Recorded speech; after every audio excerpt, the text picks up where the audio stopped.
Chapter 6. My son, if you have put up security for your neighbor, if you have struck hands in pledge for another, if you have been trapped by what you said, ensnared by the words of your mouth, then do this, my son, to free yourself, since you have fallen into your neighbor's hands. Go and humble yourself. Fresh your plea with your neighbor. Allow no sleep to your eyes, no slumber to your eyelids. Free yourself like a gazelle from the hand of the hunter, like a bird from the snare of the fowler. Go to the ant, you sluggard. Consider its ways and be wise. It has no commander, no overseer or ruler, yet it stores its provisions in summer and gathers its food at harvest. How long will you lie there, you sluggard? When will you get up from your sleep? A little sleep, a little slumber, a little folding of the hands to rest, and poverty will come on you like a bandit, and scarcity like an armed man. A scoundrel and villain, who goes about with a corrupt mouth, who winks with his eye, signals with his feet, and motions with his fingers, who plots evil with deceit in his heart. He always stirs up dissension. Therefore disaster will overtake him in an instant. He will suddenly be destroyed without remedy.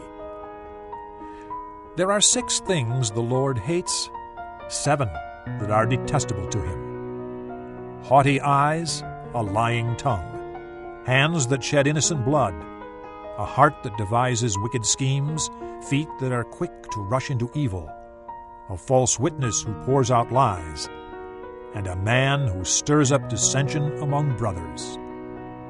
My son, keep your father's commands and do not forsake your mother's teaching. Bind them upon your heart forever. Fasten them around your neck. When you walk, they will guide you. When you sleep, they will watch over you.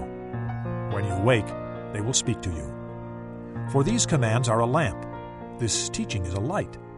And the corrections of discipline are the way to life, keeping you from the immoral woman, from the smooth tongue of the wayward wife. Do not lust in your heart after her beauty, or let her captivate you with her eyes.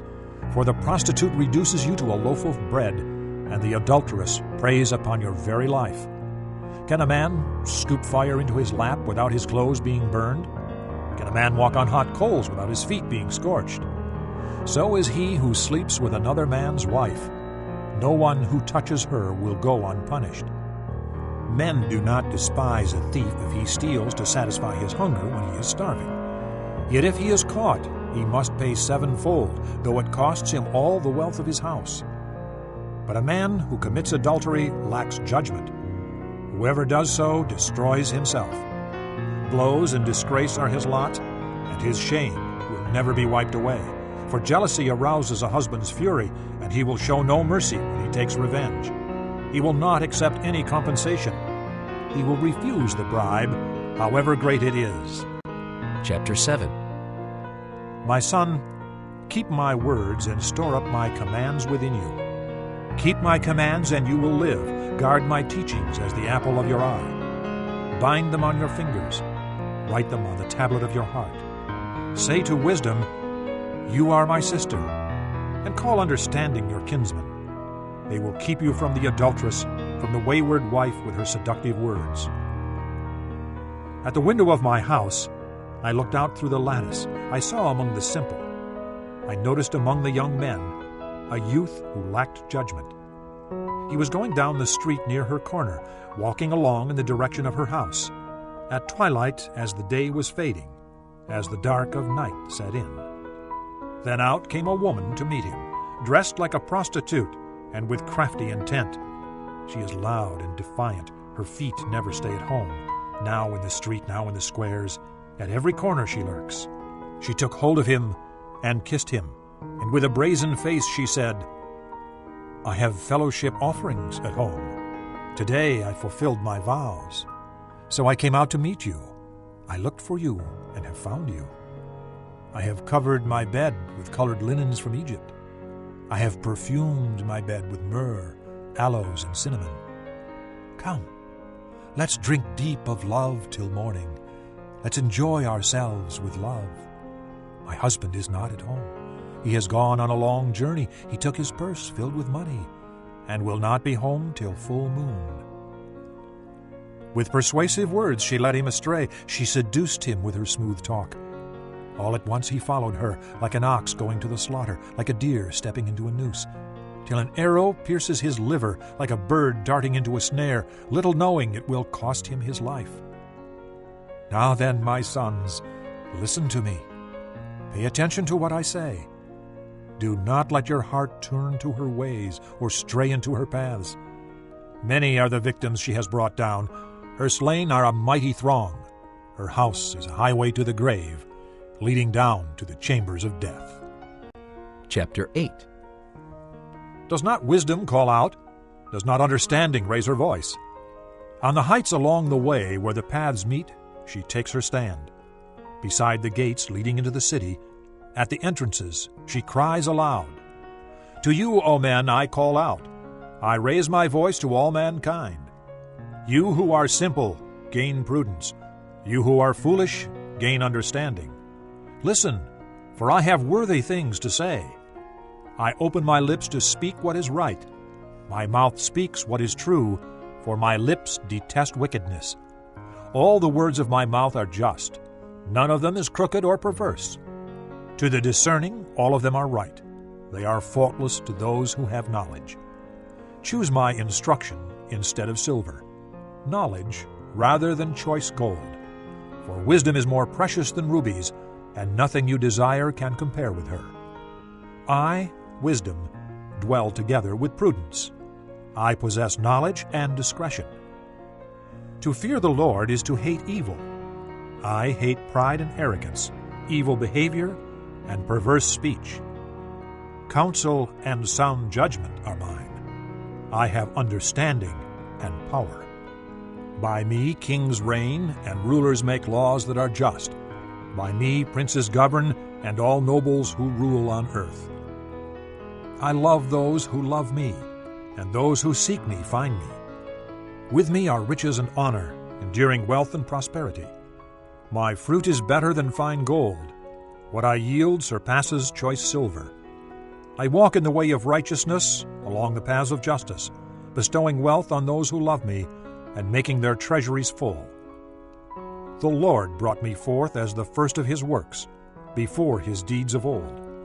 I was appointed from eternity, from the beginning, before the world began. When there were no oceans, I was given birth.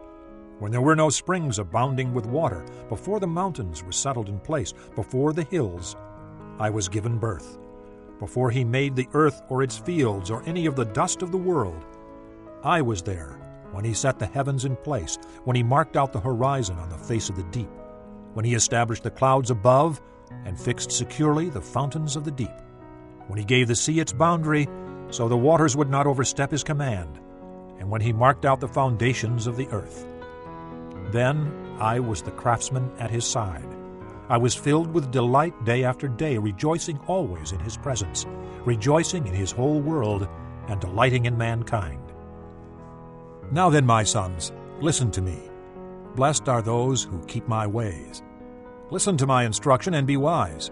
Do not ignore it. Blessed is the man who listens to me, watching daily at my doors, waiting at my doorway. For whoever finds me finds life and receives favor from the Lord. But whoever fails to find me harms himself. All who hate me love death. Chapter 9. Wisdom has built her house. She has hewn out its 7 pillars. She has prepared her meat and mixed her wine. She has also set her table. She has sent out her maids, and she calls from the highest point of the city. Let all who are simple come in here, she says to those who lack judgment. Come, eat my food and drink the wine I have mixed. Leave your simple ways, and you will live. Walk in the way of understanding. Whoever corrects a mocker invites insult. Whoever rebukes a wicked man incurs abuse. Do not rebuke a mocker, or he will hate you. Rebuke a wise man, and he will love you. Instruct a wise man, and he will be wiser still. Teach a righteous man, and he will add to his learning. The fear of the Lord is the beginning of wisdom, and knowledge of the Holy One is understanding. For through me your days will be many, and years will be added to your life. If you are wise, your wisdom will reward you. If you are a mocker, you alone will suffer. The woman folly is loud. She is undisciplined and without knowledge. She sits at the door of her house on a seat at the highest point of the city, calling out to those who pass by, who go straight on their way. Let all who are simple come in here, she says to those who lack judgment. Stolen water is sweet. Food eaten in secret is delicious. But little do they know that the dead are there, that her guests are in the depths of the grave. Chapter 10.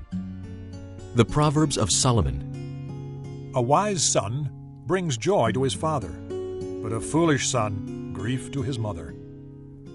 Ill-gotten treasures are of no value, but righteousness delivers from death. The Lord does not let the righteous go hungry, but he thwarts the craving of the wicked. Lazy hands make a man poor, but diligent hands bring wealth. He who gathers crops in summer is a wise son, but he who sleeps during harvest is a disgraceful son. Blessings crown the head of the righteous, but violence overwhelms the mouth of the wicked. The memory of the righteous will be a blessing, but the name of the wicked will rot. The wise in heart accept commands, but a chattering fool comes to ruin. The man of integrity walks securely, but he who takes crooked paths will be found out. He who winks maliciously causes grief, and a chattering fool comes to ruin. The mouth of the righteous is a fountain of life, but violence overwhelms the mouth of the wicked. Hatred stirs up dissension, but love covers over all wrongs. Wisdom is found on the lips of the discerning, but a rod is for the back of him who lacks judgment. Wise men store up knowledge, but the mouth of a fool invites ruin. The wealth of the rich is their fortified city, but poverty is the ruin of the poor. The wages of the righteous bring them life, but the income of the wicked brings them punishment. He who heeds discipline shows the way to life, but whoever ignores correction leads others astray.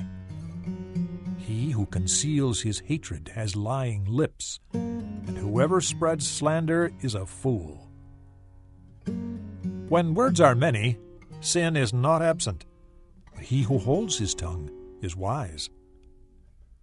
The tongue of the righteous is choice silver, but the heart of the wicked is of little value. The lips of the righteous nourish many, but fools die for lack of judgment. The blessing of the Lord brings wealth, and he adds no trouble to it. A fool finds pleasure in evil conduct, but a man of understanding delights in wisdom. What the wicked dreads will overtake him. What the righteous desire will be granted.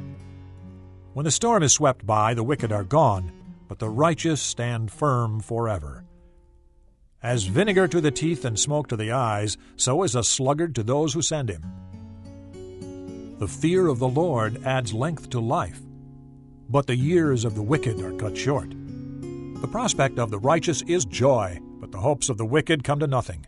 The way of the Lord is a refuge for the righteous, but it is the ruin of those who do evil. The righteous will never be uprooted, but the wicked will not remain in the land. The mouth of the righteous brings forth wisdom, but a perverse tongue will be cut out. The lips of the righteous know what is fitting, but the mouth of the wicked only what is perverse.